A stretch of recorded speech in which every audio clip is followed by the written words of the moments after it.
Butiku. Umri wangu ni miaka 87 sasa. Sarungi adhani alikuwa ananizidi miaka miwili hivi. Kwa hiyo alikuwa kaka yangu. Lakini nilimfahamu akiwa amemaliza masomo Urusi na amerudi hapa, ametaka kufanya kazi katika hospitali ya Muhimbili. Ninavyokumbuka mwalimu alimsaidia kwenda huko.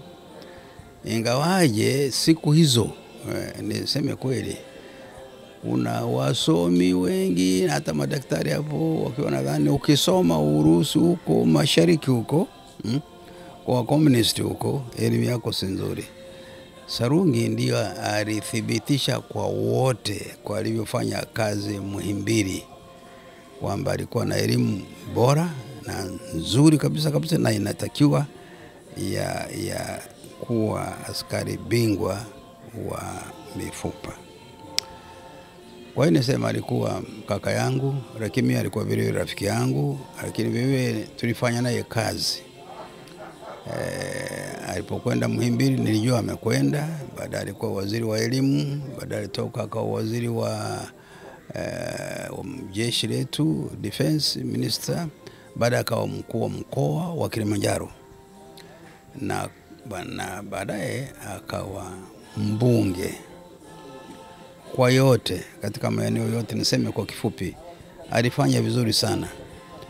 Alifanya akipenda watu, akipenda kazi yake, akifanya kazi kwa bidii, akiwa na waheshimu watu wote, mcheshi, lakini katika kazi ulikuwa huwezi kumzoea kama ni mvivu. Alikuwa mfanya kazi hodari sana kila mahali alipokwenda. Alikuwa mnyenyekevu, unaona hata na mji wake ni huu. Katika vyeo vyote hivyo, ingawa wanasema watu wa mwalimu, wako watu wa mwalimu ambao hawakuishi hivi. Sarungi aliishi hivi, na huyu mnayemuona hapa mnapopaona ndiye Sarungi.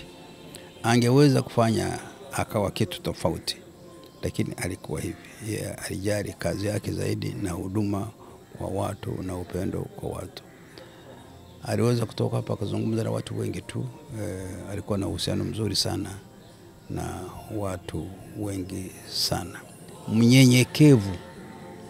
Tangu atoke katika kazi za serikali, alikuwa anasema, lakini kidogo kwa kuchagua watu wa kusema nao. Kama mimi nilikuwa rafiki yake, kwa hiyo tulikuwa wakati mwingine tunakaa Posta Bay Hotel hapa, tunazungumza kidogo mambo ya maadili ya taifa, na kuona taifa na kwenda wapi, na wakati mwingine kusikitika mbona vijana kama waendeshi mambo vizuri.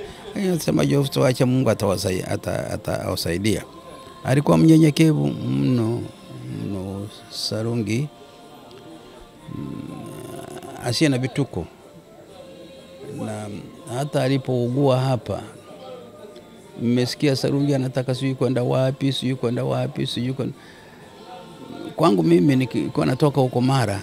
Mzee huyu ameugua kama mzee wa asili, anayeugulia kwake, na siku za mwisho akapenda kama ni Mungu anamchukua, amchukue yuko nyumbani kwake.